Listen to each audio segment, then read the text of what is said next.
Hello and welcome to the third episode of the Clean Hour podcast. Thank you to everyone who listened to episode 1 and episode 2. If you haven't already, please go and check them out. They're on Spotify, Apple Podcasts, and on YouTube as well. So episode 1 was vision and goal setting, and episode 2 was the power of social media and the importance of paid ads for your cleaning business.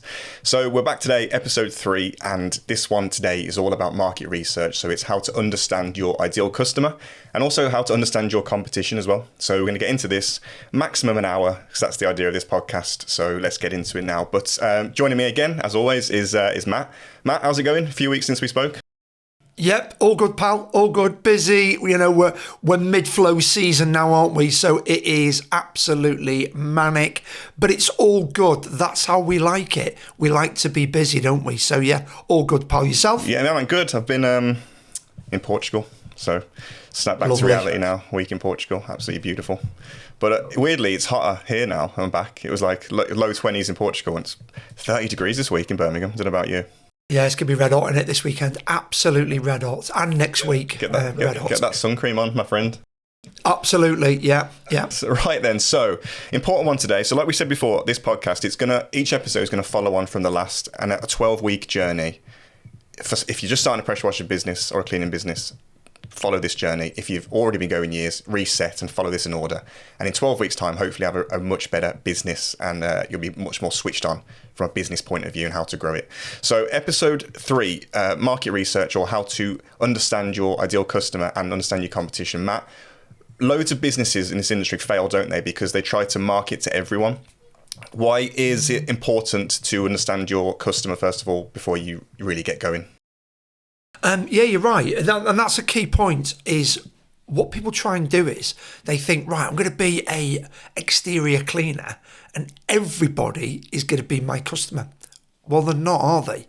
You know, and understanding your ideal customer from the offset, what you should be able to do, right, you should be able to get a pen and paper and you should be able to write down your customer, who they are, who is your ideal customer. So, for example, you should be able to write down Jenny, 29 years of age, detached house, driveway front, patio back, whatever it is, or, you know, and understanding what she makes up. Is she employed?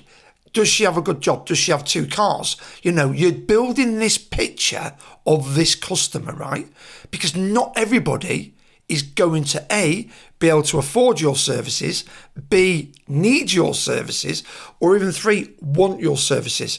So if you can pinpoint who your ideal customer is on pen and paper, when you go to market or look at the areas where you want to work, it's easier because you know who your customer is. And I think we forget that at the start. We just go, right, everyone's going to be my customer. I've got to do this and I'm going to sell it to everyone. You're not. And if I look at my business, Cotswold Roof Cleaning, I don't clean every roof in the street because they're not my customers. The customers that I clean, they're the customers that are my ideal customer. You know, 2 houses down, absolutely not my ideal customer, you know, because they may be driven on price. They may not have, you know, the money to do it. It's understanding where your customer hangs out and who your ideal customer is right at the start of your journey. It's really tempting, isn't it, when you first start your business, because you've probably spent a lot of money on kit and a van and stuff, that you just want to claw back work as quickly as possible and get money in. And it's really easy to just want everyone to say yes. It don't matter, doesn't care who the job is, what kind of person you're dealing with. It's really tempting just to say yes to every job and try and target everyone. But we both know, and talking to, you know, all of our clients and just anyone in the industry who's doing well, you'll come to regret that eventually, because, you know, maybe we'll tell a few stories, leaving names out in this episode, but you can get some absolutely nightmare customers and jobs that just aren't worth your time and worth your money. And you can't scale to make a profitable business if you're targeting customers who aren't right for you, both in a financial point of view. You know, some also, like, some people want to travel 2 hours or 2.5 hours to do work, and long term, I think that's a mistake because it's not sustainable. So it's really important to hone in, isn't it, on your ideal customer before you even get going and know, because then you can start marketing and stuff. We'll get into that later, but it gives you a clear path, doesn't it, to where you want to be. Yeah, absolutely. And you're right about the distance travelled, right? You know, if you're travelling 2 hours one way, 2 hours, that's 4 hours of your day. You know, your prices are going to be through the roof to make that pay. The way we operate from here, we do 60 minutes maximum from our office. 60 minutes. We put a pin in it, a 60-minute radius, and that's where we market. And then our ideal customer, you know, is we're probably looking for a property that has a household income of anything probably north of 70,000 is what we're looking for, because we're only offering roof cleaning, right? Roof cleaning isn't a necessity, it's a want. I want my roof to look nice, I want the moss removed, you know, I'm fed up of sweeping the patio. So to have that money, and we're not the cheapest company out there, our prices start from £1,000, so we're not cheap, you know. So I need to really understand who my ideal customer is and really hone into that. But then that leads on to how we bring value, how we set ourselves up, and how we show ourselves to those customers, you know, the image that the customer that I'm trying to attract, it has to reflect in our social media, you know, and that's how it all starts to build up. And once you understand who your customer is and what the price point is that's when you start to then click and then start to become consistent with work. And you're right, people are trying to sell to everyone. And I hear it all the time. You see it on social media, oh, I've just done this roof for 300 quid. And I've done this roof for 900 quid. And then I've done a right touch here. I've done this roof for 1,200 quid. I don't know how they get these different price points, you know. If you're going down to do a roof at 300 quid and then you're going up to 1,200 quid, I don't get it. They're obviously just taking any work they can. And you're right, at the start, that's what we do. We take any work we can. It helps build the social proof doing all this work. But you've got to quickly understand your customer and you've got to quickly get your price point right. Because once you get that, that's what changes the game for your business. Definitely. Well, I think it's the idea of, would you rather do like one £2,000 job or 20 £100 jobs? And that mindset, I think, is what will determine where your business is going to go and how much money you're going to make. Because I get people asking to work with me and saying, because we're already looking at the auto now, aren't we, really, in terms of marketing? And a few people are saying to me, should we turn on a gutter campaign? And I say to them the same thing. I'm like, yeah, you can. And there's nothing wrong with having a gutter cleaning business. But if you really want to make the most of winter, target roofs. Why try and get hundreds of gutter jobs when you could get 10 to 15 roofing jobs a month and make more money? And yet, you know, and you're not traveling to 100 different locations in a month. It's less work. Yes, okay, roof cleaning's harder, but less jobs. You need to get less leads in. There's less conversions and make more money. I think that's the mindset that people need to get into, right? Yeah, and roof cleaning does go all year. You know, it goes all year. So you're right. You know, if you're gonna pay, I think the problem, right, with marketing gutter cleaning, especially with paid ads, right, to me, gutter cleaning is a low ticket item. It's a low ticket item. I see posts on Facebook. I see all the paid ads for it. And these companies are doing it for, you know, I think it's £25 a side or something. Yeah, I've seen worse. And I'm thinking, yeah, well, there you go. And I'm thinking, is it really worth getting the gutter vac out? Is it really worth doing all that work for 25 quid a side? And have you seen worse? Where I think, if the leads are costing you, I don't know, £6, £7 a lead or whatever it is, if the leads are going to cost you 10, 12, £15 for a roof clean, surely you're better off earning 700, 800, £1,000 from that lead and doing one job a day. Surely that's got to be a plan, you know. And we've spoke about this before, haven't we? Where we offer everything, and then we make our marketing really weak because we offer everything to everybody. Where if we just offered the high ticket items, and really honed in on that, if we honed in on social media, honed in on our marketing, honed in on our ideal customer, and just did high ticket items, you're going to make more money, less stress, and everything's going to look a lot rosier. You know, I'd rather be doing 4 roof cleans a week and I don't offer gutters, than 20, 30, 40 gutter cleans. Imagine the amount of leads you need to get to convert 30, 40 gutter cleans. It'd be mental. And it sets the tone, I think. So if you keep saying yes to these cheap jobs, and look, some people prefer that model. That's fine, go and do that, but that's not what we're on about. We want to make money, right? So the problem is, if you say yes to this, £40 gutter job, and you say yes to another one, it's very hard to stop that. Then you get into a cycle. Whereas if you say, right, I am not dropping below, 850 quid for a roof, even higher, £1,000. That is my level, and I'm not under any circumstances dropping under it. You've set your benchmark then, and you've put yourself in that mindset, and you're going to make it happen. It's going to happen. You're going to make it happen. Whereas it's very easy to get caught in a race to the bottom, and that is why so many people in this industry go bust in September. It's all a race to the bottom. Constant posting in these groups, and just the Karcher boys, as we hear a lot. You don't want to get sucked in, because once you get sucked in, I think you're not coming out. In my opinion, you're going busting in the autumn. So I think there's a phrase that I like. This phrase I've heard before. It's target the money, not the many. And I think that's a really good mindset to get into. So instead of going for everyone, we target people with money, because that's basically who our audience is, right? Our ideal audience, your company, my company.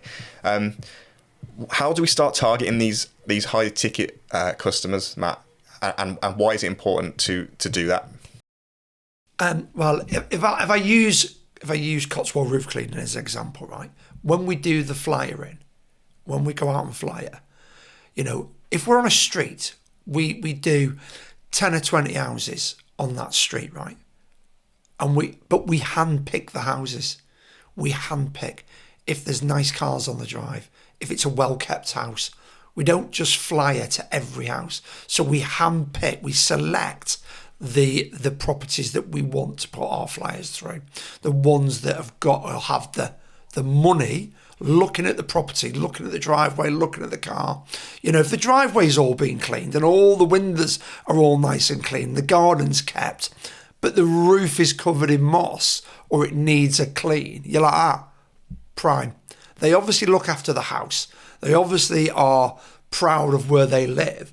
They are a perfect person to have one of my cards through the door, because like you said about the price, our price starts at £1,000 plus the VAT. We don't lower it for anyone. That's it. The van doesn't move unless it's that price.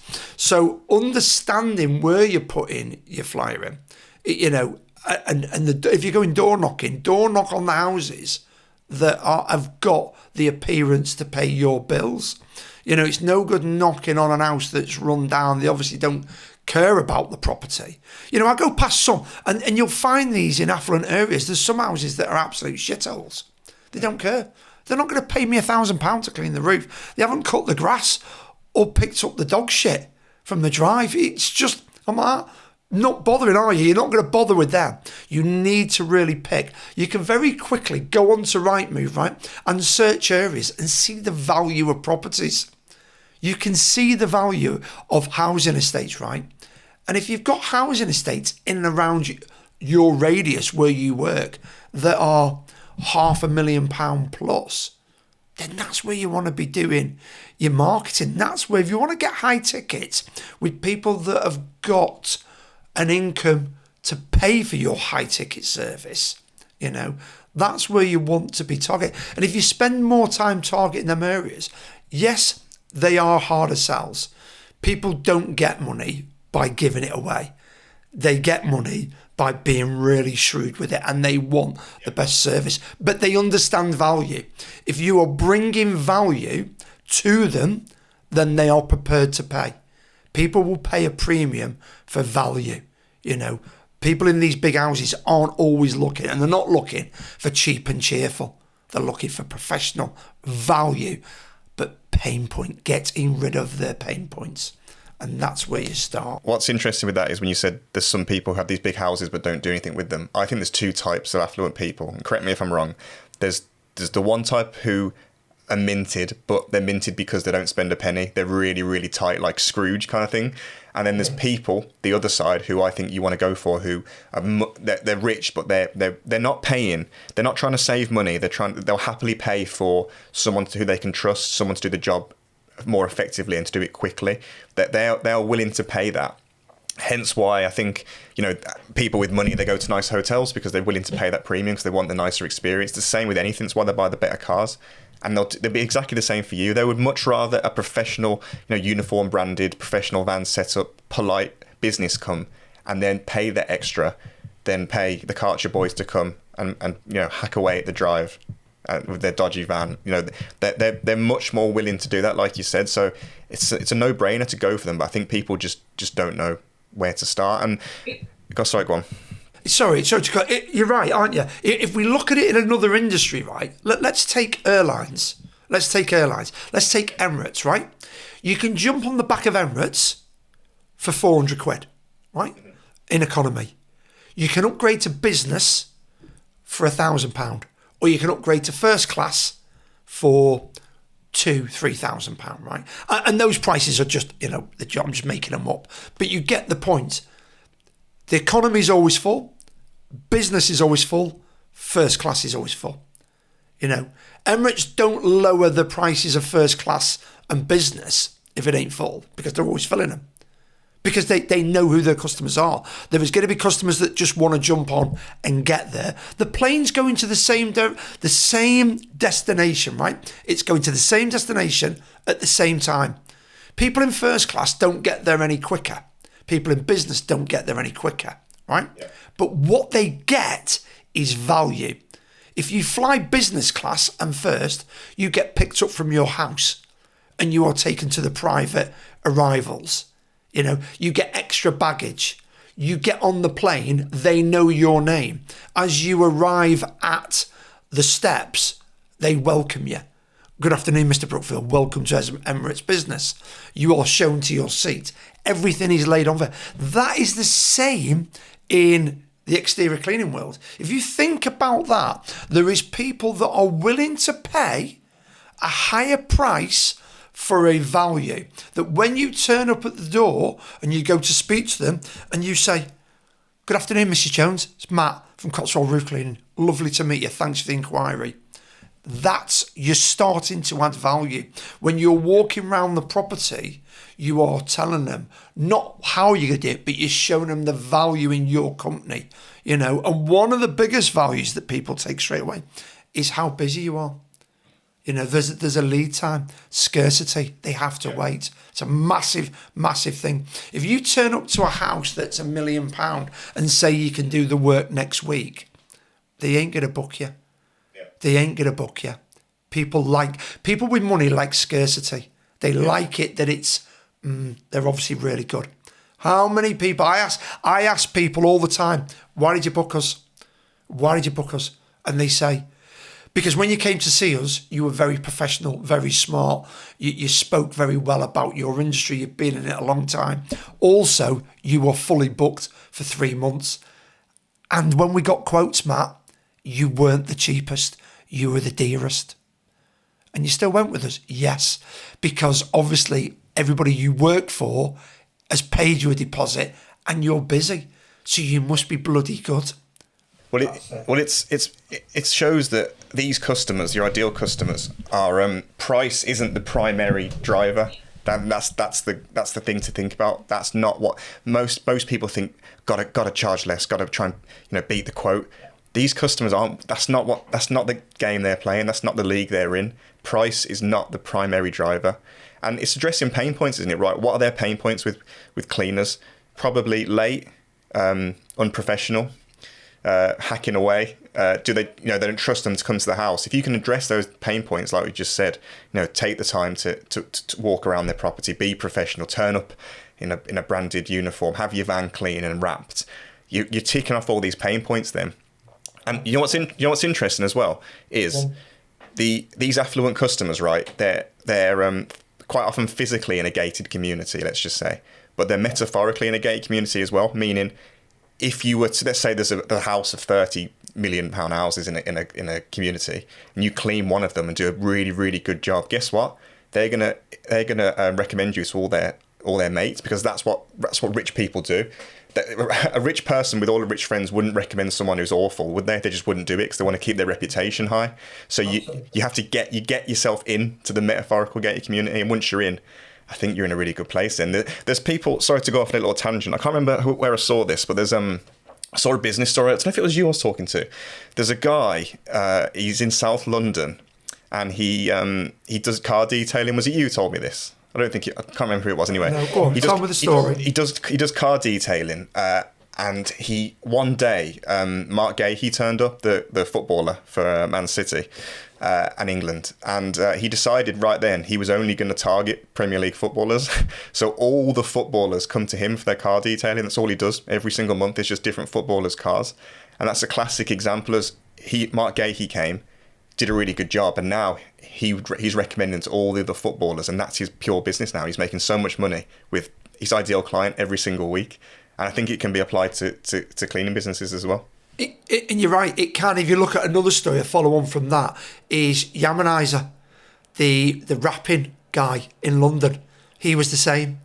He got an Arsenal football player, messaged him and said, "Can you rap my car?"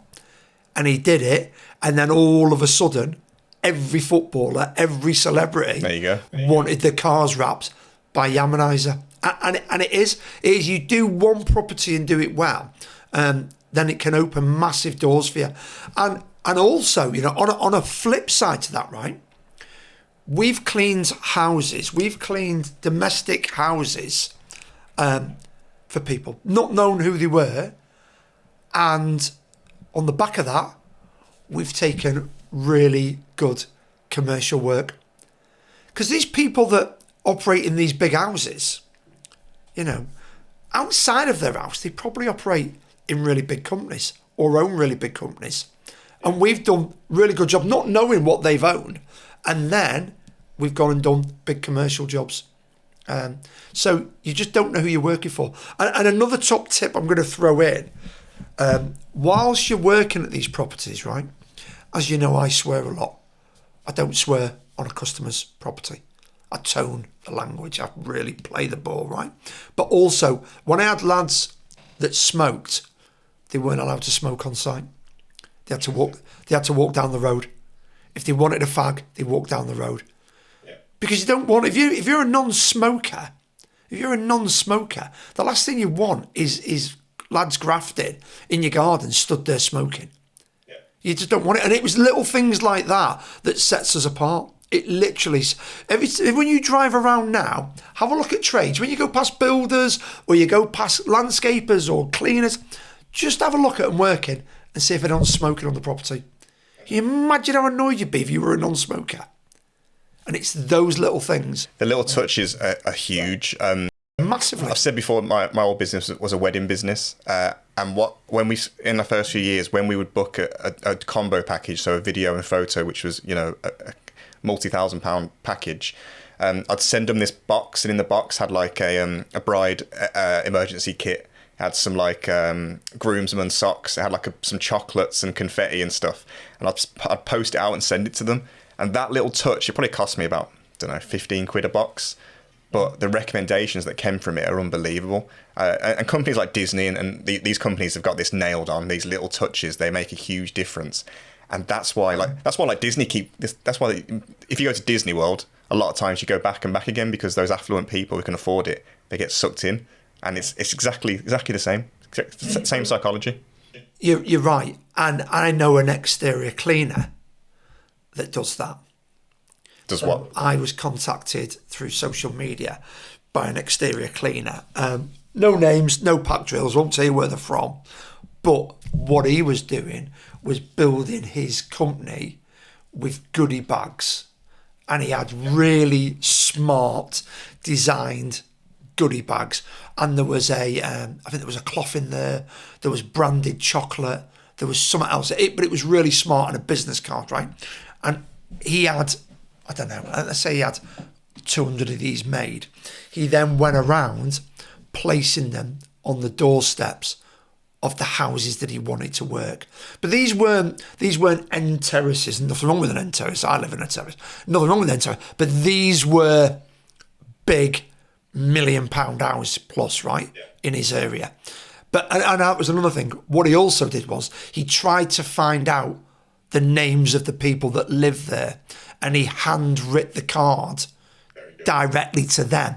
And if he couldn't find the name of the people, these big houses don't normally have numbers, they have names.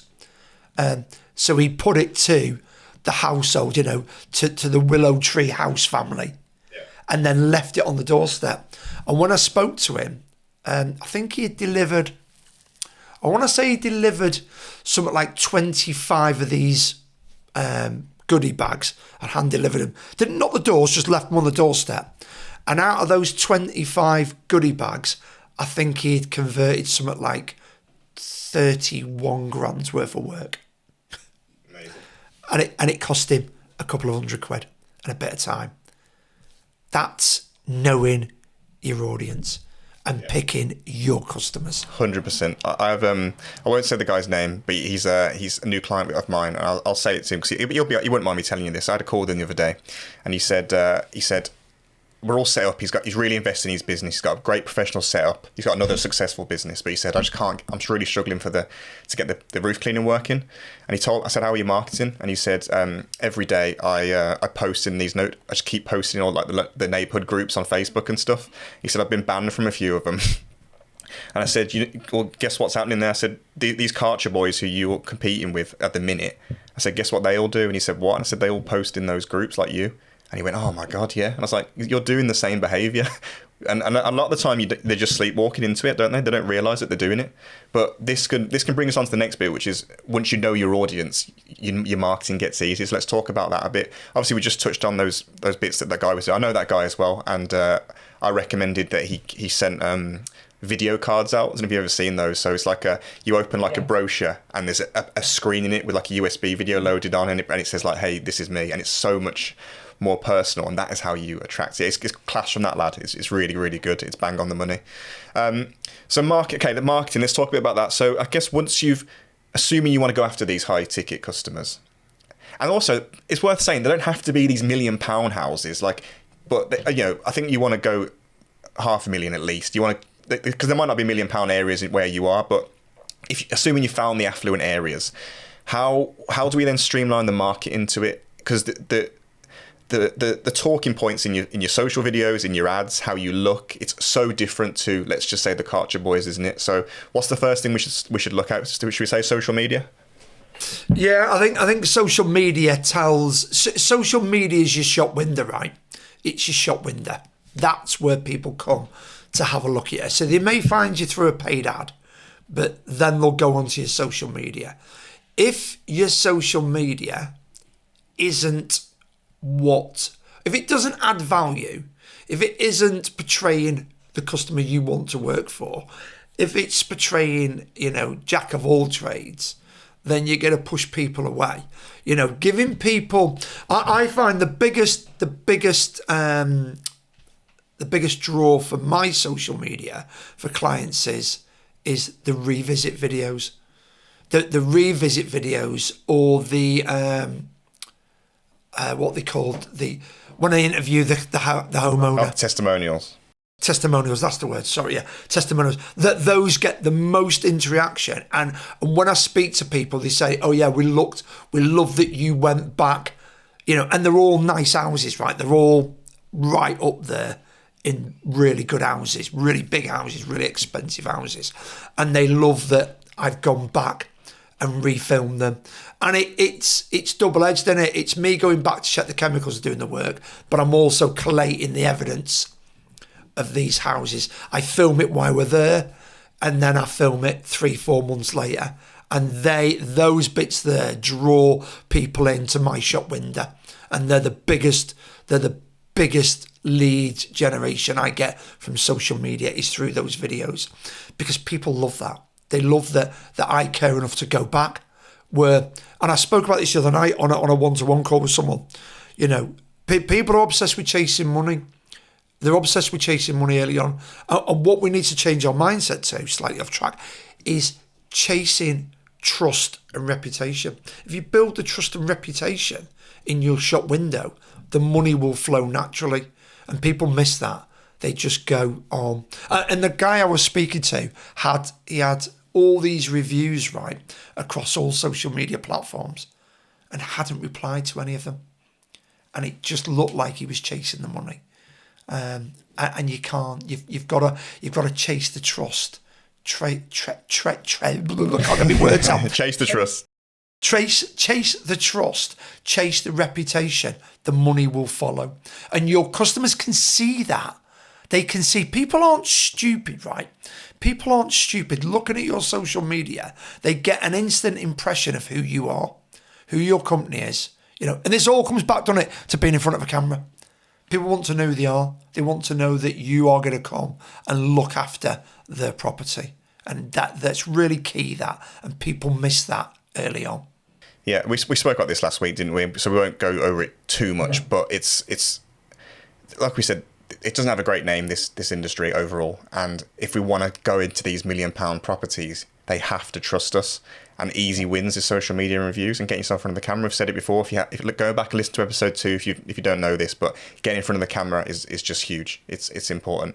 But also, I think easy wins like just turning up in a branded top or like having your van wrapped. So simple, but if you come banging down the street and hear your exhaust banging out your van and you got no wrapping on it and one headlight's not working and you turn up in some scruffy old overalls, what image is that? How are you ever going to expect to sell a £2,000-3,000 roof clean or a big driveway clean? It's just not going to happen. Everything has to align with what you want. You can't go after these expensive customers and not be aligned yourself. It's not going to work. You're not going to pay for a first class ticket, are you? With seats with holes in and rips in and ununiformed cabin crew. It's just not going to happen. And that all comes back to the very first interaction they get, right? So if the first interaction is a paid ad, then it has to be right, doesn't it? It has to be right. It has to be the very first interaction they get on this journey before they book you has to be right. So the paid ad has to be right, or your flyer has to be right, or your social media has to be right. However they've got to you, your Google My Business has to be right. Everything has to tick a box, because you're not going to convert them. If they find you on a paid ad and your paid ad is polished, and they go, yeah, I like that, brilliant, we'll contact them. Then they start looking behind the scenes and everything else lets you down. That lead that you've got that cost you 12, 15 quid ain't going to go anywhere, because you're letting yourself down. Everything is about image, reputation and trust, and everything should hold their hand to build this trust. And that's how you get to your perfect customer. 100%. When they look at your social media, they go, oh God, that looks like, that's my house. That's my driveway. That's my roof. Brilliant. And then they see you and it just all ticks the boxes. Well, this leads us nicely, I think, into the next section, which is how to attract the wrong customers. Phrase that you said that you did at your networking event last year, which really has always resonated with me, and I've said it before, is ask yourself, would you buy from you? Do an audit on yourself, how you look online, how you look visually, how your van looks, how you interact, and would you buy from you? So let's talk about people, if you wouldn't buy from you, attracting the wrong customers. First of all, cheap branding, I think, is something to mention, like we just mentioned. If your socials aren't, you got an awful, you know what, I don't want to slag people off, but them logos that look exactly the same, do you know the ones I'm on about? Yeah. It's just, you're just going to get put into that category for me. I know that people don't really know where to start with logos and stuff, but there's logos that just, you can see them a mile off, they look exactly the same template, maybe even the same company that's done it. That's just one red flag for me. For me, do you know what really bothers me with branding and logoing? And this will be another podcast, but you know what really bothers me is when it doesn't say what it does on the tin. It's just a thing with me. I just like that. Do you know what I mean? I think it needs to say what it does and where you do it very quickly. People need to get it. People have got a very short what's it called? A very short. God, Attention span, or yes. Sorry, I'm having a murder day, aren't I? People have got a very short attention time, and what they do is, right, if they don't get it straight away, they move on. Yeah, They move on. 100%. They move on. They just move on. It's just the way it is. They scroll and move on.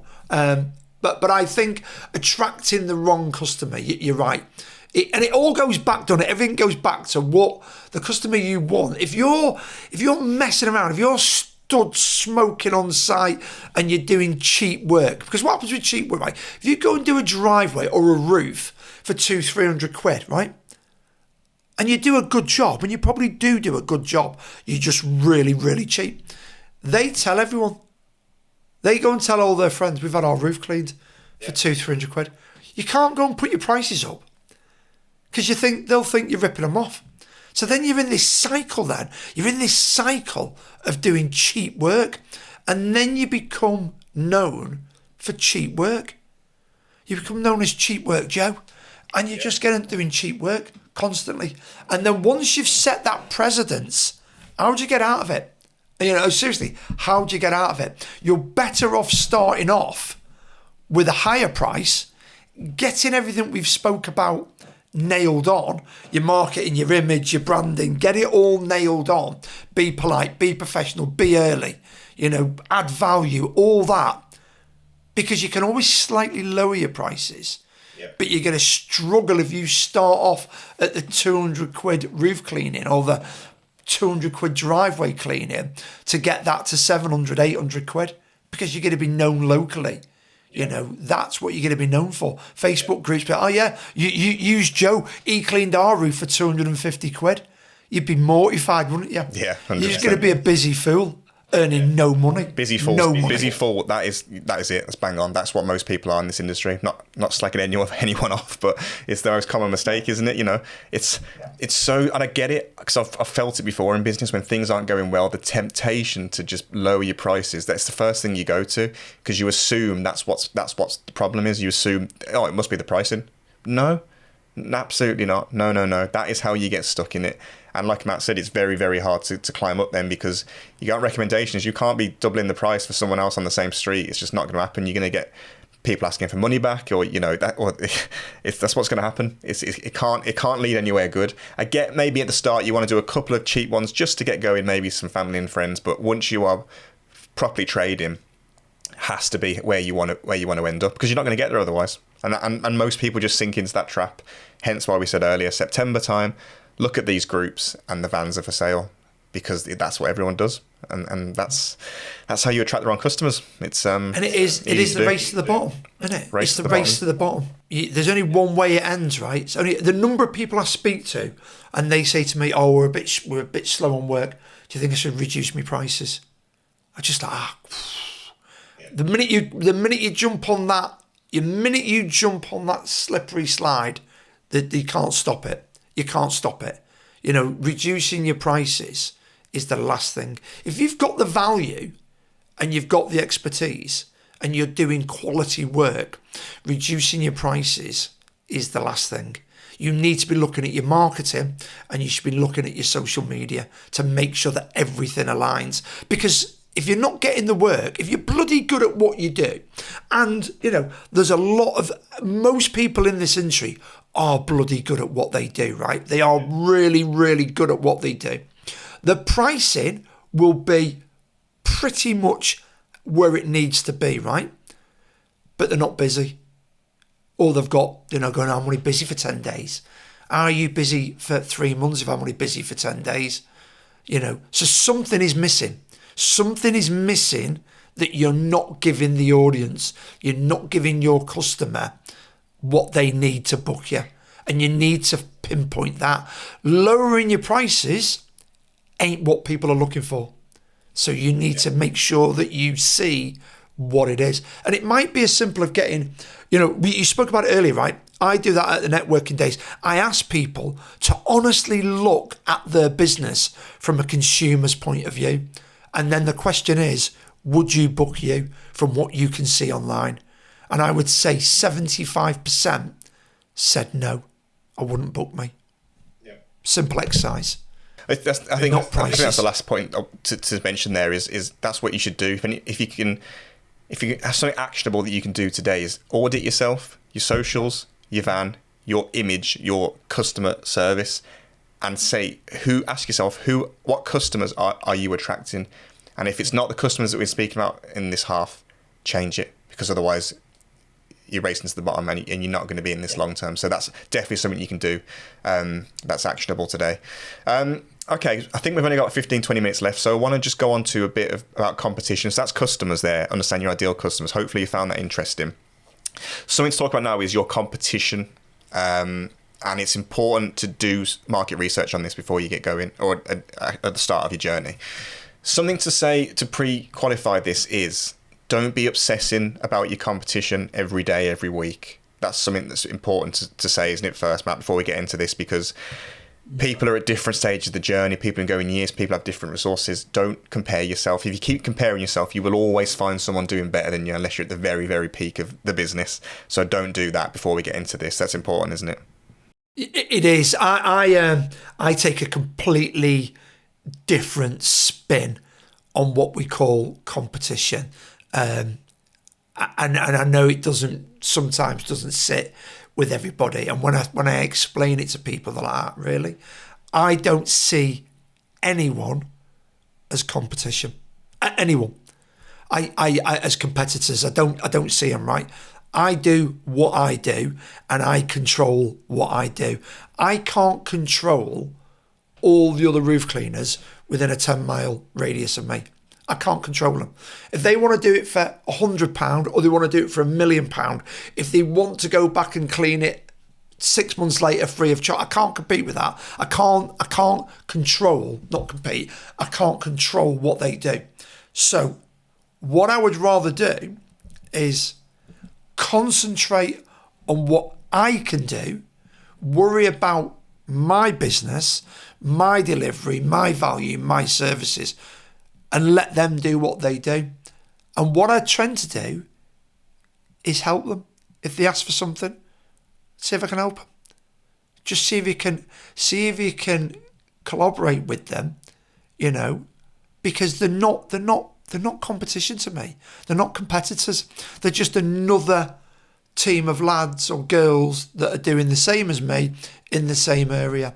There's enough work to go round for You are not going to clean every single roof in the whole area. Correct. It's impossible for someone to do. Not. Yeah, exactly. Because that comes back to customers. Because my customers come to me for what I offer. They get their roof cleaning customers for what they offer. Yeah. We're completely different customers. We are completely different customers. But and that's my big thing with it. I hear, my competitors are doing this. They've slashed the prices, or, they're offering an extra whatever in. I'm like that. Don't worry about it. Just do what you do, right? Yeah. But on a side note, and I think you speak about this, and we've spoke about this, me and you, and I know you're very passionate with this, is take the good points from the good companies. 100%. Yeah. You've got, we don't have to, but throughout history, really, I think, and any kind of business, is just copy the successful people and do what they do. Put your own spin on it. There's a reason people are successful, and they'll all have similar traits, be it an entrepreneur or be it a business. It doesn't matter. There's always similar traits. Going off into a different kind of path, I won't go into too much. If you look at a lot of the time, these really successful entrepreneurs, I mean, this is more general, but they'll all have positive attitudes. They'll all work out. They'll all eat well. They'll all put proper hours into their business. They'll all focus on marketing. They'll all do the right things, won't they, entrepreneurs, a lot of the time. And it's the same for cleaning businesses. You look at the successful businesses, be it in your area or just in the country or anywhere. Look at what they're doing. Take all the good points from them. And maybe don't do the bad points of people who are struggling. An interesting exercise, I did this at the very start of my journey. I've said before in my videos, so I'm in Birmingham. I have a cleaning business. When I very first started, I made a spreadsheet and put 20 different competitors. Not to obsess about them, but just to see what's going on. So I had website column, I had customer service column, prices column, just to see what's going on. I ranked 20 different businesses and 18 didn't answer. 2 answered, and a few more got back to me via text a few days later. And I saw that and I was like, oh my God, like that is an open goal. If I can just, first of all, improve how I answer the phone and be prompt and improve my customer service, I'm already above 18 out of 20 competitors there. Easy win, just a tick. And then I was looking at websites, I was looking at all the poor websites, like, okay, well, if I now just beat their website, I'll do a better version of the website, I'm ahead again. Prices, ahead again. Check out their socials. If most people aren't posting, guess what? If I post more, tick, I'm ahead of them. And it's an easy exercise to do. I recommend doing it. Like I said, I wasn't obsessing over them, but I was just seeing, you just finding weaknesses in people, and then any things that people were doing better than me, I was going, okay, let me implement that, and it got me going very quickly. And you're right there, right? You know, business. You don't need to overcomplicate business, right?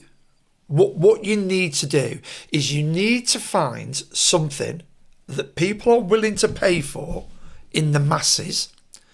Find someone that's already doing it and improve it. Yeah. That's all it is improve the service. Improve the service. You don't need to improve the product as such. You know, the bad company will probably clean the driveway as good as the good company. But the good company will make the value in the customer experience superb. But the driveway clean, at the end of the day, right, you see them on social media, don't you? I watch cleaning videos of other contractors day in, day out, because my feed's just full of it, right? And I see really, really good driveway cleans on every post. And then I look at the company, I look at the social medias, and one social media, one Google My Business will be absolutely shocking. But the driveway is as clean as the other business. And then I look at the other business and their social medias, the way they present themselves, the value they give their customers is bang on point. And that's where we miss that, right? We miss that. You don't need to invent the wheel. Just find something and make it better, make the experience better. I have done that personally over the last 10 months with the Cobra Air system. I've just made the experience better. I haven't changed the product. It's the same product. I've just made the experience better for the end user. I've removed the frustration. That's all I've done. Nothing else. I haven't invented the wheel. It's the simple things. Don't overthink it at the start. If you want to say a competitor in your area is not getting back to clients, or like Michael said, the website's no good, the social media go, just build your company on them. Build your company on them points. Just be better. Your cleaning could be exactly the same.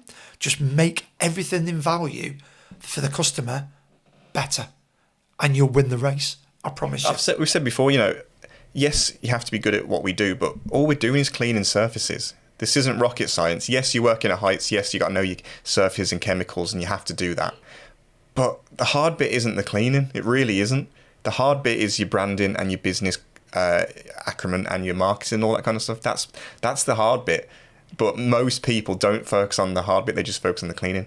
And like you said, if these companies who are really struggling to market themselves and don't present themselves well, their drives are still really clean. Fair play. But if you're looking at two companies, both do exactly the same thing, but one's really polished and professional and one isn't, it's a no-brainer who you're going with. And that's the key message, I think, here is, is easy wins, but most people don't. It blows my mind. It's crazy. Yeah, they miss it. They just miss a trick, because we just try and overcomplicate things, don't we? We think when we start. For anyone listening that's starting a business, right? I know, because 25 years ago I started businesses, and I've started a lot of businesses over my years. And at the start, until you understand, you don't need to overcomplicate it. You just don't need to overcomplicate everything. Just find something, make it better. That's it. And every successful company in the world has done it. Look at Apple. Look what Apple did. Made the phone better. Made the laptop better. Mm-hmm. They didn't overcomplicate it. They just made it better. They made everything. The way they deliver everything, the way they market it, the way they look after you as a customer, the way they make you feel has won the race on it. Yeah. People are queuing up for the next iPhone to come out. They're queuing round the block. It's no different. It's the same. It's the same phone, but they make you feel special. Flying Emirates make you feel special. Buying a prestige car, they make you feel special. Having your house fully valeted, if you can make them feel special, guess what? They're going to tell their wealthy neighbours, friends, mate, we had this company round. They've cleaned our house top to bottom. The value, the service, everything about them was brilliant. Make them feel special. That's it. Yeah, I mean, just a friend of mine used to tell me, I get this right. He used to say, when you're in business, walk around and imagine everyone on their forehead says PMMFS, please make me feel special. That's what he used to say. And just imagine everyone has got that on their forehead and apply it. A very quick example. We're remortgaging in a few months. It's time to remortgage, and we've been using a company that have been just fucking dreadful, man. They're so poor, and but we paid a lifetime fee to them about 8 years ago, so we paid it and we can use them forever. But we've changed this time because we found a local company, and they're so good. They're so friendly, efficient at getting back to you. They're so much more personal. So we've paid the fee again, even though we had a lifetime fee to this old company. Someone else has come along and gone, don't worry about them. And I'm going, yeah, absolutely. And that's a classic example, a perfect example. I'm willing to spend. Yeah, it is, and people are willing to spend. You know, people say there's no money out there, right? People say we're on the brink of a recession and there's no money out there, right? Everyone's flat out busy. Everyone's flat out busy, you know, and I think it is. If you can make people feel special and then they feel they're getting value from what you're delivering, then, and everything else aligns, you're always going to be busy. You're never going to be out of work, you know, because it is, people want that. And people are prepared to pay for that, aren't they? People are prepared, you know, we talk about Emirates, right, you know, and the iPhone. The new iPhone, what, £2,000 a phone? Yeah. Does exactly the same job as a pay-as-you-go from Tesco's for 30 quid. Exactly the same job. You put numbers in and I can speak to you. Yeah. But why? Because Apple make you feel special. Have you seen the packaging it comes in? Yeah. Have you seen how it gets delivered to you? Everything makes you feel special. Yeah. And you're willing to pay £2,000. You're willing to pay, I looked at Emirates to Dubai, right? It was something like £6,500 to fly first class. But I could fly in economy for 800 quid on the same plane. Yeah. On the same plane. But people are paying for it. Why? Because they make you feel special. Yeah. And that's what this is about. Find the customers, make them feel special, and they will pay whatever it is you ask for. That's it. Yeah. So my camera stopped halfway through, so I don't know what time we're on. Clayton, what time are we on? You asked your cameraman how long we got left. Did it say? 52 minutes. Right, okay, we've got 8 minutes. Right, okay, cool. So, okay, I've got a question for you. So in this part of the show, we do one question each unprepared. Don't know if you had time to prepare one, Matt. I've got one written down that I had the other day. Shall I go first with you? Yeah, you go first, yeah. I've got, what is the... If you've had one, the worst customer experience you've had for your cleaning business? That's my question. Was that yours? Yeah. Well, okay. Oh, right. Well, I've asked it first. Okay. God, that was my question to you. You've thrown me now. What's my worst customer experience in 25 years? I've had a couple. What was the worst? I've had a customer go bust on me commercially. Oh, you told that story before. I think it was in the last episode or the first one. The guy who owed like £1 million or something, was it? Yeah, that one is the worst. Anyone that goes bust on you and owes you money, you know, it takes you so long to recover from that. It took me so long to recover from that personally because I thought it wasn't a personal thing. It was a business. He was a con man on a major scale, but it personally took me a long time, and I still talk about it today, you know, 10 years later, and it still pains me. That is probably the worst customer experience, someone going bust on you. I don't think that gets any worse. That's the worst that I could imagine. Yeah, that's the worst for me, absolutely the worst for me, someone going bust on you. Because, you know, the profit's only a small percentage, isn't it, right? If it's 30 grand, if 3 grand of it's profit, but everything else is cost. So you've then got to work the whole... I don't think we ever recovered properly, you know, from that. To earn that money back in profit to wipe that debt out. It's so hard, especially for small businesses. It is so hard. Yeah, that would be mine. I need a question for you now on the. Well, I can answer the same one if you want. But for the cleaning, I've been quite lucky. I haven't had anyone insanely bad, but one that comes to mind is there was a guy. This was last summer, and it's when I did my first 10k month, so I was buzzing, and he asked me to do his roof. And I gave him a quote, and he tried to knock me down, and I said no. And he tried to knock me down again. I said no, and he kept messaging me saying, "Can you please do this for this price?" And in the end, I made the classic error that we spoke about, and I caved, and I said, "Go on then, yeah, I'll just do it. Why not? I can fit him in. I've been in and out in a day." Mate, the whole time I did a job, he was—I swear this isn't an exaggeration. He watched over my shoulder the whole job. He stood outside. He took a day off work. He watched me. And if like a tiny bit of moss had been left, he'd go, "Michael, can you do that?" And then when I was emptying the gutters, he stood in his top window and opened the window and looked down. He'd go, "Oh, Michael, there's a tiny bit of dirt left there," and he made me clean the whole gutters out. And he went on and on and on, and then he was late to pay.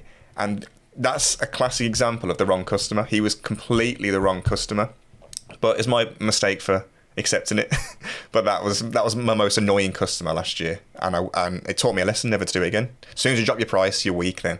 And also, just one final part on that: the customers who are willing to pay the least are the ones who moan the most. That's something to think about, because that's what I found throughout all my businesses so far. And I think we'll do a short pod on red flags for customers. Oh, yeah, let's do that. Because that's quite an interesting subject, isn't it, and topic. Red flags. And I think over longevity, you start to get and see and understand what red flags look like. And I think if you can notice them early on, I think you save yourself, And the best thing about red flags is, right, just double the price there and then. Yeah.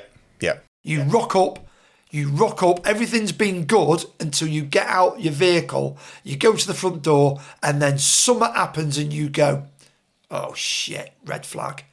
Yeah. Whatever price because you know the price before you've even got there, right? You know just double it.